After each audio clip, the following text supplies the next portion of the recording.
Dr. Josh Canale, thank you so much for joining us. Thanks for having me. Excited to be here. Great. Well, let's start with this. I always like to know what drew you into history.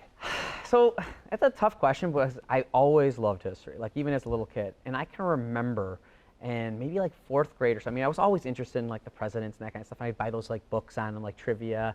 And I had a fourth grade teacher who every week she'd have like, individual reading time. And I always had one of these like presidents books. And I was always reading, it was like chapters about the presidents and their times, major events, things that were going on. And she would say to me all the time, like, you gotta read something else. Like, you cannot just read that book. You have to finish a book so that you can move on to the next one. It's like, but I really wanna read this. Like, I wanna know more about the history. So, I mean, I just always had this passion to like understand the past. And as I got older, I realized kind of like, almost by accident, that history was a way to answer the questions that I had. Why are we where we are? How did we get here? What's the path to move forward? So history was always kind of like this beacon, even when I didn't know it was a beacon, I guess, for me. Calling me to these kind of stories and learning about people. And it's some of the stories we really want to dive into today. I bet one of those presidents you read about was probably George Washington. Yeah. But so often when we think of the American Revolution, especially, we think of those big names. Yeah. We think of our founding fathers. But what do we miss by not considering some of the stories of just ordinary people? Yeah, I mean, don't get me wrong. The big names are super important. You can't have a revolution to be successful without a Washington at the leadership. You don't have the Declaration of Independence without Jefferson. But if you overlook those common people, you lose really the diverse story of what the American Revolution is. And you miss people like Crispus Attucks, for example. He is one of the first martyrs of the Revolution. He's this mixed race, African, Native American sailor who's considered one of the first martyrs of the Revolution, dying on the streets of Boston during the Boston Massacre. I mean, you miss the Daughters of Liberty. You miss these women who, to boycott the British taxes, they decide, we're not going to wear British-made goods anymore. We're going to make our own in this sign of sacrifice and patriotism. You miss Joseph Plum Martin, the Connecticut farm boy, 14 years old, who wants to serve at 14 because of what happened at Lexington and Concord. He can't serve at 14, but he serves at 15. And he lives throughout the entire war. He's at Yorktown. He is also famously writes about like, the trials and the sufferings of being a soldier in an underpaid, underfed, underappreciated rebel army. I mean, you miss all these things if you just focus on the political and the military leaders. You miss that this was a divisive civil war. It's complex, it's complicated. In history, we like to think it's like this straight line, nice and neat. But it's not, it's complicated. And if you overlook the common people, you miss the complexities, and you really miss that this was an inclusive story about the nation's founding, right? An inclusive and complicated story. Interesting. You've mentioned so many yeah, examples there. But if you could just, again, an ordinary person, if we could hone in on someone whose experience really helps us understand the Revolution different. So one name that you're probably not going to forget, and I'll quiz you on this if I see you ever again, right, is George Robert Twelves Hughes. I mean, mouthful of a name. And he is like the Forrest Gump of the early part of the Revolution. He is literally everywhere. It's so interesting to follow this guy's life.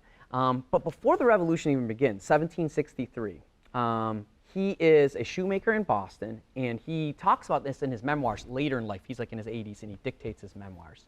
And he talks about being invited to the home of John Hancock. That same John Hancock, that big signature of that big name, right? And he's invited to Hancock's house, and he talks about as an elderly man, I was super nervous. I got washed up, I got scrubbed up, I put on my best clothes, super nervous. He has to go around the kitchen door, not the front door, and he has to wait on Hamilton. Hamilton comes and receives him. And these aren't friends. This is a ritual between, right, haves and have-nots, or whatever you want to call it, right? Social elites and working class. And Hancock goes through the rituals, and Hughes goes through the rituals. He invites him to have a drink, you have a good New Year, all that kind of stuff. But the Revolution comes, and Hughes experiences the Boston Massacre. He's there at the famous tarring of a loyalist. He's there at the Boston Tea Party. He's a privateer. He's a militia member. Something changes with him so that when he's an elderly man dictating those memoirs, he talks about his experience in the Boston Tea Party. And he says, while we were there, he says, I did recognize a face as we're throwing tea into the harbor. He goes, and it was Hancock. He says, and we saw each other, we recognized, but we both go back to what we're doing, throwing that tea in. Was Hancock there? Probably not. So it's like, does that matter? It definitely matters, because something changed in Hughes. He has this transformative moment of the American Revolution where he sees it's not Hancock, this guy I was nervous about seeing. It is the revolution has put these guys on the same playing field. They're equals now in Hughes's mind, even if he wasn't there. That's what the transformation can do from subjects to citizens of a new country. Wow. Some of these events were risky for a variety of reasons. What kinds of risks were those everyday people taking that we may not appreciate today? It's a divisive civil war, and I think we don't generally like to think about this, but it was a civil war. We like to think it's two militaries engaging each other, and most people are probably somewhat familiar that there were loyalists, right? But making decisions about loyalty, that's a risky decision every day, and it doesn't change throughout the war. And the loyalists, I mean, you got patriots, you got the loyalists. Loyalists are like 20 to 25% of the population. We like to dismiss them. It's like, oh, there was probably this small group, but they were pretty sizable. And there's actually even a bigger group that most probably people aren't familiar with, and that's a term the patriots would have been very familiar with, and that's the disaffected. You're not affected to the patriot cause. That encompasses loyalists, but that group grows from that 20-25% I mentioned to include neutrals. People just want to survive. Religious pacifists. There's probably thousands of those guys.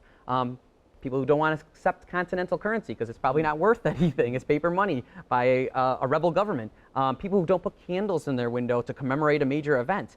All these individuals are disaffected. And the patriots, you're not with us, you're against us. And they have to form a new government with these people in the community. So they're going to immediately start asking people, take a side, take an oath, make a decision, so to speak.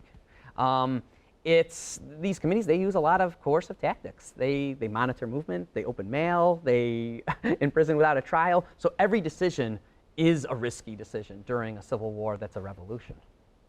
Do you have any specific story that really captures that tension? Yeah, I mean, just in general about how you're going to publicly make a statement on your loyalty. Let's go back to 1765. So a lot of people think, the revolution is the war. Even Adams says the revolution begins before the war. Like that's where the revolution is. 1765, Stamped Act, the beginning of the protests in a lot of ways. The Stamped Act is a tax on paper. So newspapers, wills, deeds, contracts. It is everywhere. It impacts everyone, so everybody hates it. There's protests, there's boycotts, there's all sorts of things. And anyone who's associated with this kind of dreaded tax, they're going to get some anger from their neighbors and community members. Albany, New York, we can get a kind of cool example. Albany's a small town, which most of these towns were. Most people probably knew of each other. And there's a rumor circulating, this one guy, Henry Van Schack, he solicited the war. Oh, he wants to be the stamp collector. So he gets called down to a local tavern, a lot of politics at local taverns at this time. He gets called down to this local tavern, and he comes in, and they start applauding him. Hey, he's just a great guy. Everyone knows him, and they're trying to ingratiate themselves.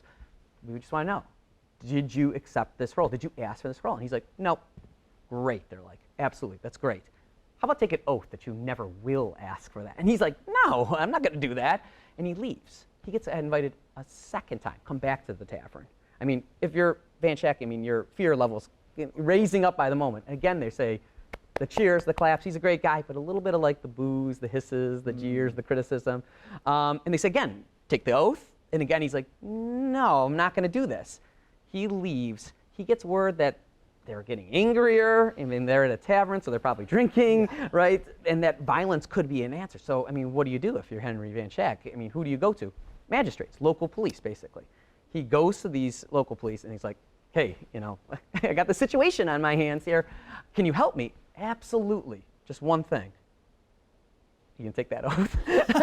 Even the magistrates. Even the magistrates want to know that. So he ends up fleeing his house because that group at the tavern that is in a tavern at one point swells to about 400 people. And they're coming down the street to his house to demand at his house that he take the oath.